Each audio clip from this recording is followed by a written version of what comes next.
दोस्तों, अगर आपसे पूछा जाए कि महाभारत में सबसे बड़े दानी कौन थे, तो आप सभी दानवीर कर्ण का नाम लेंगे, क्योंकि उन्होंने ये जानते हुए भी कि ब्राह्मण के वेश में देवराज इंद्र उनसे उनके कवच कुंडल दान लेने आए हैं, उन्होंने अपने कवच कुंडल देवराज इंद्र को दान कर दिए। किंतु क्या आप जानते हैं कि महाभारत में एक और दानी महादानी थे, जिन्होंने श्री कृष्ण के कहने पर अपना शीश दान में दे दिया था। तो आज की इस वीडियो में हम आपको दानियों में महादानी हारे के सारे बाबा खाटू श्याम की संपूर्ण कथा के बारे में बताएंगे। नमस्ते फ्रेंड्स, मैं भारती शर्मा और स्वागत है आपका मेरे channel total talent with knowledge में। तो आइए जानते हैं मौरवी नंदन बाबा खाटू श्याम जी की कथा के बारे में। खाटू श्याम जी की जीवन कथा महाभारत के उस अध्याय से शुरू होती है जब श्री कृष्ण जी के कहने पर माता हिडिंबा के पुत्र वीर घटोत्कच कामदेव द्वारा निर्मित नगरी प्रयाग ज्योतिषपुर की रानी मौरवी से विवाह करने जाते हैं। मौरवी दानव पुत्री थी, उन्हें बल और बुद्धि में कोई भी नहीं हरा पाया था। उनका प्रण था कि जो भी उन्हें बल और बुद्धि में परास्त कर देगा वह उससे विवाह कर लेंगी, किंतु जो उन्हें बल और बुद्धि में परास्त नहीं कर पाएगा देवी मौरवी उसका वध कर देगी। श्री कृष्ण घटोत्कच जी को सावधान करते हुए देवी मौरवी के प्रण के बारे में बताते हैं और विजयी होने का आशीर्वाद देते हैं। इसके बाद घटोत्कच जी प्रयाग ज्योतिषपुर के लिए प्रस्थान करते हैं। प्रयाग ज्योतिषपुर पहुंचने के बाद वीर घटोत्कच जी की भेंट देवी मौरवी से होती है। वीर घटोत्कच देवी मौरवी से कहते हैं कि वह उनसे विवाह करने के लिए आए हैं। तब देवी मौरवी कहती है कि विवाह से पूर्व घटोत्कच जी को उन्हें बल और बुद्धि में परास्त करना होगा, उसके बाद ही वो उनसे विवाह करेंगी। तब देवी मौरवी पहले वीर घटोत्कच जी की बुद्धि की परीक्षा लेती है। देवी मौरवी वीर घटोत्कच जी को कोई ऐसा प्रश्न पूछने के लिए कहती है जिसका उत्तर वह न दे सके। तब वीर घटोत्कच देवी मौरवी को एक कहानी सुनाते हैं और कहानी के समाप्त होने के बाद उनसे एक प्रश्न पूछते हैं, किंतु देवी मौरवी उस प्रश्न का उत्तर नहीं दे पाती और क्रोधित होकर घटोत्कच जी पर तलवार से हमला कर देती हैं। किंतु घटोत्कच जी बल परीक्षा में भी देवी मौरवी को हरा देते हैं। इसके बाद देवी मौरवी अपनी भूल के लिए वीर घटोत्कच जी से क्षमा मांगती है और उन्हें अपने पति रूप में स्वीकार कर लेती हैं। तत्पश्चात घटोत्कच जी देवी मौरवी को लेकर इंद्रप्रस्थ जाते हैं। श्री कृष्ण और पांडव मिलकर देवी मौरवी और घटोत्कच जी का विवाह कराते हैं। विवाह के पश्चात घटोत्कच जी और देवी मौरवी सभी बड़ों का आशीर्वाद लेने के बाद मेहरुगिरी पर्वत पर लौट जाते हैं। वहां माता हिडिंबा देवी मौरवी और घटोत्कच जी का स्वागत करती हैं। अब यहाँ से आरंभ होती है दानियों में महादानी बाबा खाटू श्याम जी की कथा। विवाह के कुछ समय पश्चात कार्तिक शुक्ल पक्ष की देवउठनी एकादशी को देवी मौरवी ने एक अति सुंदर बालक को जन्म दिया। बालक के बाल बब्बर शेर के बालों जैसे थे, इसलिए माता हिडिंबा ने उनका नाम बर्बरिक रखा। बर्बरिक जी को शिक्षित करने का दायित्व उनकी दादी श्री माता हिडिंबा ने लिया। बर्बरिक जी ने युद्ध कला अपनी माता श्री देवी मौरवी से सीखी। जब बर्बरिक जी बड़े हो गए तब वे अपनी दादी श्री से कहते हैं कि वे अब और आगे जाना चाहते हैं, वे संसार में अजय और अपराजित बनना चाहते हैं। तब माता हिडिंबा कहती है कि मेरे पास जितना भी ज्ञान था मैंने तुम्हें दे दिया, अगर तुम इससे आगे जाना चाहते हो तो तुम्हें गुरु के मार्गदर्शन की आवश्यकता होगी। तब वीर बर्बरिक पूछते हैं कि मुझे किस गुरु के पास जाना चाहिए। तब माता हिडिंबा कहती है कि ऐसे तो केवल संसार में एक ही गुरु है, श्री कृष्ण। माता हिडिंबा के ऐसा कहते ही श्री कृष्ण स्वयं वहां पधारते हैं। श्री कृष्ण कहते हैं कि आपने हमें स्मरण किया और हम स्वयं ही यहाँ आ गए। तब श्री कृष्ण बर्बरिक से पूछते हैं कि कहो वत्स, क्या इच्छा है तुम्हारी। बर्बरिक जी कहते हैं कि मैं आपको अपना गुरु बनाना चाहता हूँ। तब श्री कृष्ण कहते हैं कि वत्स, तुम्हें शिष्य बनाने से पहले हम तुम्हारी परीक्षा लेना चाहते हैं। तब श्री कृष्ण बर्बरिक जी से कुछ प्रश्न पूछते हैं। बर्बरिक जी प्रत्येक प्रश्न का उत्तर बिल्कुल सही देते हैं। तब श्री कृष्ण कहते हैं, हे पुत्र, तुम्हें जिस बल और शक्ति को पाना चाहते हो उसका स्रोत कहीं और है। ऐसी शक्ति और बल तुम्हें हमारे अलावा केवल ब्राह्मण गुरु विजय सिद्ध सेन से ही प्राप्त होगी। तब बर्बरिक जी कहते हैं कि मैं उनके पास जाऊंगा, मुझे बताइए वो कहाँ रहते हैं। श्री कृष्ण कहते हैं कि वह तुम्हें यहाँ से पूर्व देश के गुप्त स्थान पर मिलेंगे। तुम उनके पास जाओ और उनसे हमारा प्रणाम कहना और उन्हें ये अवश्य बताना कि हमने तुम्हें किस आवश्यक कार्य से वहाँ भेजा है।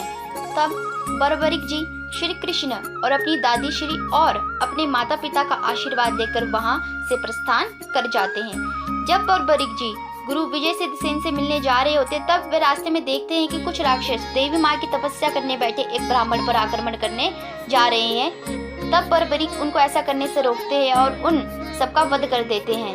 इतने में तपस्या में बैठे हुए ब्राह्मण भी अपनी तपस्या से उठ जाते हैं और बर्बरिक से कहते हैं कि वत्स, ये हमेशा मेरी तपस्या को भंग कर देते हैं और इन्होंने इस बार भी मेरी तपस्या भंग कर दी, किंतु तुम कौन हो? तब बर्बरिक जी कहते हैं कि मैं वीर घटोत्कच जी का पुत्र हूँ और ब्राह्मण गुरु विजय सिद्ध सेन जी की खोज कर रहा हूँ। तब ये बात सुन के वे ब्राह्मण कहते हैं कि विजय सिद्ध सेन तो मैं ही हूँ। तब ये सुन के बर्बरिक जी उन्हें प्रणाम करते हैं और कहते हैं कि गुरुदेव जी, कृपया आप मुझे अपना शिष्य बना लें, मैं आपका शिष्य बनना चाहता हूँ, मुझे यहाँ पर श्री कृष्ण जी ने भेजा है। तब गुरु विजय सिद्ध सेन उनसे पूछते हैं कि तुम कौन सी शक्ति पाना चाहते हो? तब बर्बरिक जी कहते हैं कि मैं इस संसार में अपराजित और अजय रहना चाहता हूँ, मुझे ये सिद्धि प्राप्त करनी है। तब गुरु विजय सिद्ध सेन कहते हैं कि अभी तो मेरी खुद की ही तपस्या पूरी नहीं हुई है, अभी मेरी तपस्या पूरी होने के लिए 7 दिन और 7 रातें हैं। तब वे बर्बरिक जी से कहते हैं कि यदि तुम इन 7 दिन और 7 रातों में मेरी तपस्या में विघ्न पड़ने नहीं दोगे तो मैं तुम्हें अपना शिष्य स्वीकार कर लूंगा। इस पर बर्बरिक जी कहते हैं कि गुरुदेव, आप निश्चिंत होकर तपस्या में बैठ जाएं, मेरे होते हुए कोई भी आपकी तपस्या भंग नहीं कर पाएगा। ये सुन के गुरु विजय सिद्ध सेन तपस्या में बैठ जाते हैं और बर्बरिक जी उनके चारों तरफ पहरा देने लगते हैं। वे 7 दिन बिना कुछ खाए पिए, बिना सोए गुरु विजय सिद्ध सेन की तपस्या की रक्षा करते हैं। इन 7 दिन और 7 रातों में वे अनेक राक्षसों से लड़ते हैं, जिससे वे बहुत जख्मी हो जाते हैं। 7वें दिन जब गुरु विजय सिद्ध सेन जी की तपस्या पूरी हो जाती है तो उन्हें देवी माँ के दर्शन प्राप्त होते हैं और देवी माँ उनसे कहती है कि तुम्हारी तपस्या सफल हो गई है, मैंने तुम्हारी इच्छा को पूरा कर दिया है। तपस्या पूरी होने के बाद गुरु विजय सिद्ध सेन बर्बरिक जी के वहाँ जाते हैं। वे कहते हैं कि वत्स, तुमने 7 दिन 7 रातें बिना कुछ खाए पिए और राक्षसों से लड़ते हुए मेरी तपस्या पूरी होने में मेरी सहायता की है, अतः अब मैं तुम्हें अपना शिष्य स्वीकार करता हूँ। तुम जिन सिद्धियों को प्राप्त करना चाहते हो उसके लिए तुम्हें तालाब के मध्य जाकर गलगले पानी में खड़े होकर 3 दिन 3 रात तक एक सिद्धि मंत्र का जाप करना है। जब तुम्हारी तपस्या पूरी हो जाएगी तो तुम्हारा शरीर अपने आप ही जल से ऊपर आने लगेगा, किंतु एक बात का विशेष ध्यान रखना कि इन 3 दिन 3 रातों में तुम्हारे मंत्र का जाप नहीं रुकना चाहिए। जब तुम्हारे मंत्रों का जाप पूर्ण हो जाएगा तो तुम्हें अपने आप ही सिद्धि प्राप्त हो जाएगी। अब तुम जाओ और जाकर अपनी तपस्या आरंभ करो, मैं मंदिर में जाकर तुम्हारी रक्षा के लिए रक्षा मंत्र का जाप करता हूँ। इसके पश्चात बर्बरिक जी गुरु विजय सिद्ध सेन का आशीर्वाद लेकर मंत्रों का जाप करते हुए तालाब की तरफ चल पड़ते हैं। वे तालाब में जाकर तालाब के मध्य गलगले पानी में खड़े हो जाते हैं। 3 दिन और 3 रात तक सिद्धि मंत्र का जाप करते हैं। इस बीच उन्हें इस तपस्या के समय अनेक कठिनाइयों का सामना करना पड़ता है, किंतु इन कठिनाइयों का सामना करते हुए वे अपनी तपस्या निरंतर जारी रखते हैं और सिद्धि मंत्र का जाप लगातार करते रहते हैं। 3 दिन 3 रातें सिद्धि मंत्र का जाप करने के पश्चात उनका शरीर अपने आप ही जल स्तर से ऊपर आने लगता है और वे तट पर आ जाते हैं। तब देवी सिद्ध अंबिका उन्हें दर्शन देती और कहती है कि वत्स, तुम्हारी तपस्या सफल हुई। देवी सिद्ध अंबिका उन्हें सिंदूर समेत 3 बाण देती और कहती है कि ये तुम्हारी तपस्या का फल है, ये 3 बाण तुम्हें अजय और अमर बना देंगे। देवी सिद्ध अंबिका से वे 3 बाण प्राप्त करने के बाद बर्बरिक जी अपने गुरु विजय सिद्ध सेन के पास आते हैं। तब गुरु विजय सिद्ध सेन उन्हें कहते हैं कि मैं तुम्हें इन 3 बाणों का महत्व बताता हूँ। यदि तुम पहले बाण पर सिंदूर लगाकर छोड़ोगे तो ये बाण तुम्हारे लक्ष्य और अस्त्र शस्त्र को एक जगह इकट्ठा कर देगा और उन पर चिन्ह बना देगा, और जब तुम दूसरा बाण छोड़ोगे तो ये लक्ष्य और शस्त्र दोनों को समाप्त कर देगा, और ये तीसरा बाण अतिरिक्त है, तुम्हें इसके प्रयोग की आवश्यकता ही नहीं पड़ेगी।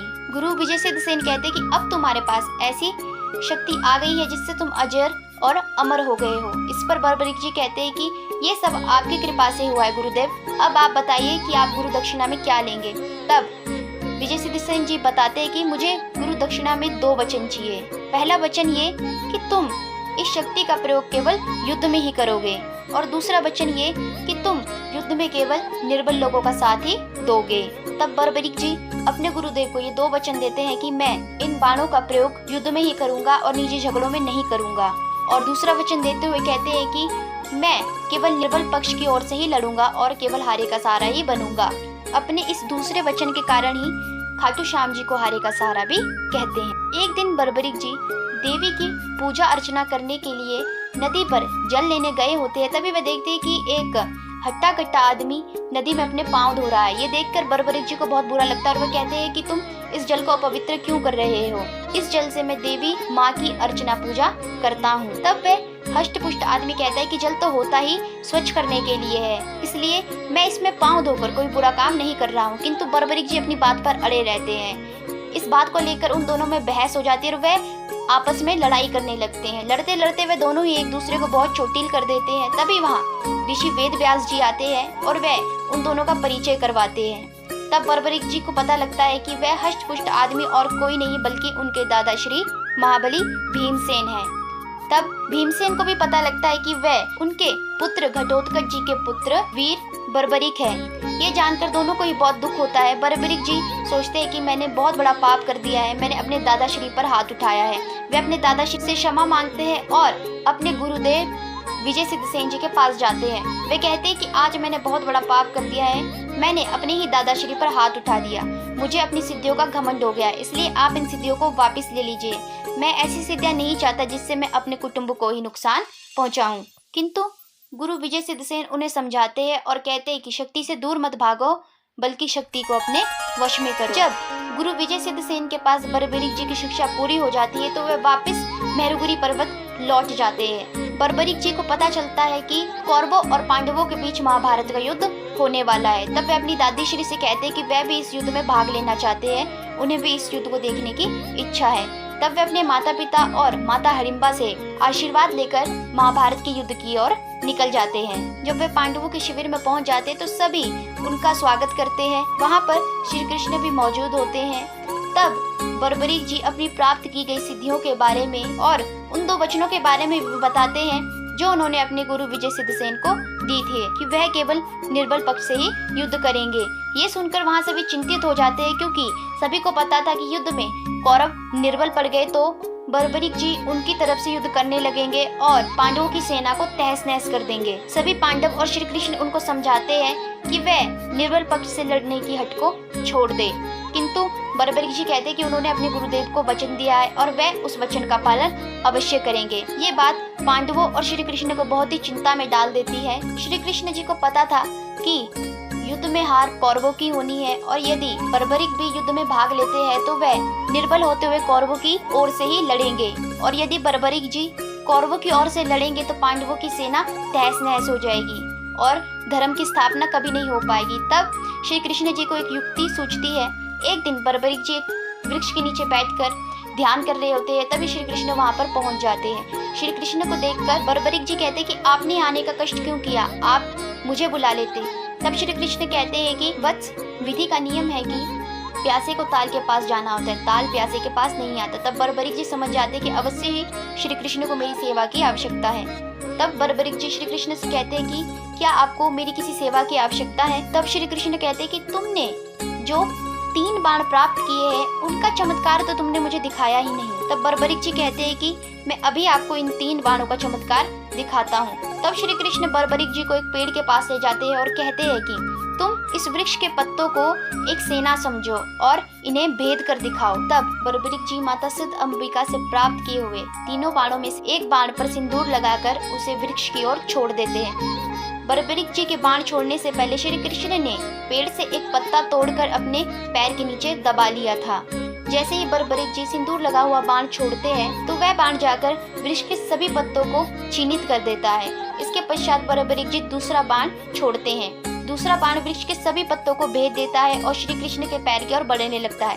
तब बर्बरीक जी कहते हैं कि हे प्रभु, कृपया अपने पैर को हटा लीजिए। इस पर श्री कृष्ण समझ जाते हैं कि बर्बरीक के इन बाणों से बचने का कोई उपाय नहीं है। तब श्री कृष्ण बर्बरीक जी से कहते हैं कि तुम इस युद्ध में भाग मत लो। किंतु बर्बरीक जी कहते हैं कि यदि मेरे होते हुए मेरे 5 दादाओं में से किसी एक को भी कुछ हो गया तो मैं अपने आप को कभी क्षमा नहीं कर पाऊंगा, इसलिए मेरा इस युद्ध में भाग लेना आवश्यक है। किंतु श्री कृष्ण बताते हैं कि तुमने जो अपने गुरुदेव को वचन दिया है कि तुम हमेशा निर्बल की तरफ से ही युद्ध करोगे तो ये तुम्हारे अपने ही कुटुंब को नुकसान देगा, क्योंकि यदि तुम देखोगे कि युद्ध में कौरव निर्बल पड़ रहे हैं तो तुम उनकी ओर से युद्ध करके अपने पूरे कुटुंब का नाश कर दोगे। तब बर्बरीक जी को अपनी भूल का एहसास होता है कि उन्होंने ये वचन देकर बहुत बड़ी गलती की, किंतु वो कहते हैं कि अब मैंने वचन दे दिया है, अब मैं कुछ नहीं कर सकता, अब आप ही इसका कोई उपाय सोचिए। तब श्री कृष्ण कहते हैं कि तब तो तुम्हें मुझे गुरु दक्षिणा देनी होगी। इस पर बर्बरीक जी कहते हैं कि आप हमेशा से मेरे मार्गदर्शक रहे हैं, इसलिए आप गुरु दक्षिणा में जो भी मांगेंगे मैं वचन देता हूँ कि मैं उसे अवश्य दूंगा। इतने में पांचों पांडव भी वहाँ पर आ जाते हैं। युधिष्ठिर बर्बरीक को ऐसा करने से मना करते हैं, किंतु बर्बरीक जी कहते हैं कि दादाश्री अब तो मैंने वचन दे दिया है, अब कुछ नहीं हो सकता। तब बर्बरीक श्री कृष्ण से कहते हैं कि आप अपना दान मांगिए। तब श्री कृष्ण कहते हैं कि मुझे दान में तुम्हारा शीश चाहिए। श्री कृष्ण की इस बात को सुनकर बर्बरीक जी शांत हो जाते हैं। तब श्री कृष्ण कहते हैं कि क्या तुम मुझे दान नहीं देना चाहते? तब बर्बरीक जी कहते हैं कि ऐसा नहीं है दादाश्री, मेरी इच्छा थी कि मैं महाभारत के संपूर्ण युद्ध को देखूंगा, क्योंकि मैंने सुना है कि महाभारत जितना बड़ा युद्ध ना अब कभी होगा। तब श्री कृष्ण कहते हैं कि तुम महाभारत का युद्ध अवश्य देखोगे, तुम्हारा सर धड़ से भले ही अलग हो जाए किंतु तुम्हारा सर अमर रहेगा और ये महाभारत के संपूर्ण युद्ध को देखेगा। इतना सुनते ही बर्बरीक जी श्री कृष्ण को नमन करते हैं और अपना शीश काटकर उन्हें दान कर देते हैं। तब श्री कृष्ण कहते हैं कि तुम अब से वीर बर्बरीक नहीं महात्मा बर्बरीक कहलाओगे। तुमने अपना शीश दान करके अपने कुटुंब का नाम और ऊंचा कर दिया है। सत्य और धर्म की विजय के लिए तुमने अपना शीश दान किया है, इसलिए तुम्हें आज से मेरे सबसे प्रिय नाम श्याम के नाम से जाना जाएगा। तब वे बर्बरीक जी के सर को अमर कर देते हैं और भीम से कहते हैं कि बर्बरीक के सर को कुरुक्षेत्र के सामने वाली पहाड़ी पर रखने की व्यवस्था की जाए। तब पांचों पांडव और श्री कृष्ण बर्बरीक जी के सर को कुरुक्षेत्र के सामने वाली पहाड़ी पर रख देते हैं। वहां से महात्मा बर्बरीक जी 18 दिन चले महाभारत के संपूर्ण युद्ध को देखते हैं। जब युद्ध समाप्त हो जाता है तो पांचों पांडवों को अपने ऊपर घमंड हो जाता है कि युद्ध में विजय उनकी वजह से प्राप्त हुई है। वे आपस में ही लड़ने लगते हैं। तब श्री कृष्ण कहते हैं कि इस बात का निर्णय एक व्यक्ति कर सकता है जिसने 18 दिन चले महाभारत के संपूर्ण युद्ध को देखा है। तो आइए हम उस महादानी शीश के दानी बर्बरीक के पास चलते हैं। हम उसी से पूछेंगे कि युद्ध जीतने का श्रेय किसको जाता है। तब श्री कृष्ण पांचों पांडवों को साथ लेकर बर्बरीक जी के पास जाते हैं। पांचों पांडव और श्री कृष्ण वहाँ पहुँच जाते हैं। उनके साथ ऋषि वेद व्यास भी होते हैं। बर्बरीक जी अपने सभी दाताओं को प्रणाम करते हैं। तब ऋषि वेद व्यास उनसे कहते हैं कि हम आपके पास एक बहुत ही महत्वपूर्ण उद्देश्य को लेकर आए हैं। आपने 18 दिन चले महाभारत के संपूर्ण युद्ध को देखा है, तो कृपया आप हमें ये बताएं कि इस युद्ध में किसका सबसे महान योगदान रहा, कौन है जिसे हम इस युद्ध का नायक कह सकते हैं। तब बर्बरीक जी कहते हैं कि युद्ध में मुझे श्री कृष्ण और उनके सुदर्शन चक्र के अलावा कुछ दिखा ही नहीं। श्री कृष्ण का सुदर्शन चक्र अपने सभी विरोधियों को इस प्रकार काटता जा रहा था जिस प्रकार प्रकाश अंधकार को। मैंने देखा कि माता द्रौपदी अपने सभी विरोधियों का रक्त पी रही है। मुझे पहले तो अपनी आंखों पर विश्वास ही नहीं हुआ, किंतु जब मैंने ध्यान से देखा तो मुझे लगा कि वे माता द्रौपदी नहीं बल्कि संसार की वे समस्त नारियां हैं जिन्होंने समस्त मानव जाति को अपना दूध पिलाकर बड़ा किया, किंतु उसी मानव जाति ने उन नारियों का अपमान किया। तब श्री कृष्ण देवी सिद्ध अंबिका को वहाँ पर बुलाते हैं और कहते हैं कि बर्बरीक ने सत्य और धर्म की विजय के लिए अपना शीश दान किया, उसका ये ऋण मुझ पर है, इसलिए उसका ये ऋण चुकाना आवश्यक है। इसलिए आप बर्बरीक के सर को उसके धड़ से जोड़ दीजिए। श्री कृष्ण की आज्ञा का पालन करते हुए देवी सिद्ध अंबिका बर्बरीक जी के सर को उनके धड़ से जोड़ देती हैं। जब बर्बरीक जी का सिर उनके धड़ से जुड़ जाता है तब उनकी माता देवी मौर्वी कहती है कि चलो पुत्र, अब घर चलो, तुम्हारे बिना हम सबका जीवन अधूरा है। किंतु बर्बरीक जी कहते हैं कि नहीं माता, मैं अब घर नहीं जाऊंगा, क्योंकि महाभारत का युद्ध देखने के पश्चात अब कुछ भी देखने की इच्छा नहीं है। मैं अपना शेष जीवन तपस्या में बिताऊंगा और भगवान से ये कामना करूंगा कि अब भविष्य में कभी महाभारत जैसा युद्ध ना हो, इसलिए मुझे वन जाने की अनुमति दे। बर्बरीक जी के मुंह से वन प्रस्थान करने की बात सुनकर देवी मौर्वी दुखी हो जाती है, किंतु श्री कृष्ण के समझाने पर वह मान जाती है। तत्पश्चात वीर बर्बरीक अपने अनुज भाई मेघवर्ण बर्बरीक जी के अनुज भाई थे। मेघवर्ण बहुत ही वीर और मायावी थे। उन्होंने अपनी दादी श्री माता हिडिंबा से मायावी शक्तियों का ज्ञान प्राप्त किया था। मेघवर्ण ने सम्राट युधिष्ठिर द्वारा किए जा रहे अश्वमेध यज्ञ में उनकी सहायता भी की थी। वीर बर्बरीक अपने अनुज भाई मेघवर्ण, अपनी दादी श्री देवी हिडिंबा, अपने माता पिता और श्री कृष्ण से विदा लेकर वन की ओर प्रस्थान करते हैं। बर्बरीक जी के महान त्याग के कारण श्री कृष्ण ने उन्हें अपना सबसे प्रिय नाम श्याम नाम दिया। श्री कृष्ण ने बर्बरीक जी से कहा था कि कलयुग में सब उन्हें श्याम के नाम से जानेंगे और उनकी पूजा करेंगे। उनका शीश खाटू नगर वर्तमान राजस्थान राज्य के सीकर जिला में रखा गया, इसलिए उन्हें खाटू श्याम बाबा कहा जाता है। साथ ही श्री कृष्ण ने उन्हें वरदान दिया कि वे हारे का सहारा बनेंगे तो दोस्तों ये थी भीड़ बरबरीक जी के खाटू श्याम बनने की कथा। अगर बात की जाए खाटू श्याम जी के मंदिरों की तो कोलकाता, दिल्ली, राजस्थान में खाटू श्याम जी के बहुत ही प्रसिद्ध मंदिर हैं। यहाँ एकादशी के दिन भव्य रूप से पूजा होती है और मेला भी लगता है। आज हम आपको बताएंगे कि देश के किन शहरों में खाटू श्याम जी के भव्य मंदिर है। सीकर जी। श्री खाटू श्याम जी का सबसे पुराना और भव्य मंदिर राजस्थान के सीकर जिले में है, जहाँ पर उन्हें बाबा श्याम कहते हैं। इस मंदिर में भक्तों की लंबी लाइन लगती है। फाल्गुन मास में मेला भी लगता है। इस मंदिर को सीकर जी का मंदिर भी कहते हैं। माना जाता है कि सीकर जिले में प्रसिद्ध खाटू श्याम जी का मंदिर खाटू गांव के शासक राजा रूप सिंह चौहान और उनकी पत्नी नर्मदा कंवर द्वारा सन 1027 में बनवाया गया था। पौराणिक कथा के अनुसार एक बार राजा रूप सिंह को सपना आया, जिसमें उन्हें खाटू के कुंड में शाम का सिर मिलने के बाद उनके मंदिर बनवाने के लिए कहा गया था। तब राजा रूप सिंह ने खाटू गांव में खाटू श्याम जी के नाम से मंदिर का निर्माण करवाया, लेकिन 1720 में एक मशहूर दीवान अभय सिंह ने इसका पुनर्निर्माण कराया। खाटू श्याम जी के मंदिर के पास पवित्र तालाब है, जिसका नाम है श्याम कुंड। इस कुंड में नहाने का बहुत महत्व है। माना जाता है कि इस कुंड में नहाने से मनुष्य के सभी रोग ठीक हो जाते हैं और व्यक्ति स्वस्थ हो जाता है। खास तौर पे वार्षिक फाल्गुन मेले के दौरान यहाँ डुबकी लगाने की बहुत मान्यता है। दिल्ली के अलीपुर में हाल ही में खाटू श्याम का एक मंदिर बना है, जो दिल्ली धाम के नाम से जाना जा रहा है। दिल्ली के जीटो करनाल रोड किनारे स्थित तिबोली गार्डन के पास 1 लाख वर्ग गज भूमि पर यह मंदिर बना है। यहाँ मंदिर के साथ साथ 36 धाम, 36 घाट और 19 मंजिला अत्याधुनिक धर्मशाला का भी निर्माण किया जा रहा है। कोलकाता के कई जगहों पर बाबा श्याम का मंदिर है। ऐसी मान्यता है कि इन मंदिरों में जाते ही श्याम जी सबकी विनती सुन लेते हैं। कोलकाता में खाटू श्याम के भक्त काफी ज्यादा हैं। कोलकाता के घुसरी धाम, बांगूर, आलम बाजार में श्याम जी का मंदिर है। घुसरी धाम का मंदिर बहुत पुराना और फेमस है। यहाँ एकादशी के दिन बाबा श्याम की सजावट होती है और भोग लगता है। कटिहार, बेंगलोर के बनेरघाटा में भी खाटू श्याम जी का मंदिर है। इसके अलावा नॉर्थ बंगाल के सिलीगुड़ी और बिहार के कटिहार में भी खाटू श्याम जी के मंदिर है, जिसकी बहुत मान्यता है। तो अगर आप भी बाबा में आस्था रखते हैं तो आप सभी को अवश्य बाबा जी के इन मंदिरों के दर्शन करने चाहिए। तो दोस्तों, ये थी बाबा खाटू श्याम जी के जीवन से संबंधित संपूर्ण जानकारी और उनके मंदिरों से संबंधित कुछ महत्वपूर्ण जानकारी। आशा करती हूँ कि आपको वीडियो पसंद आई होगी, और अगर आपको वीडियो पसंद आई होगी तो वीडियो को लाइक करके चैनल को सब्सक्राइब करके बेल आइकन को प्रेस कर दीजिएगा। हम मिलते हैं ऐसी ही एक और नॉलेज से भरी वीडियो के साथ। तब तक आप हमारे चैनल के साथ बने रहिए, और जाने से पहले एक बार प्यार से मेरे साथ बोलिए, हारे के सहारे बाबा खाटू श्याम जी की जय। दानियों में महादानी बाबा खाटू श्याम जी की जय। महात्मा बरबरीक जी की जय। धन्यवाद।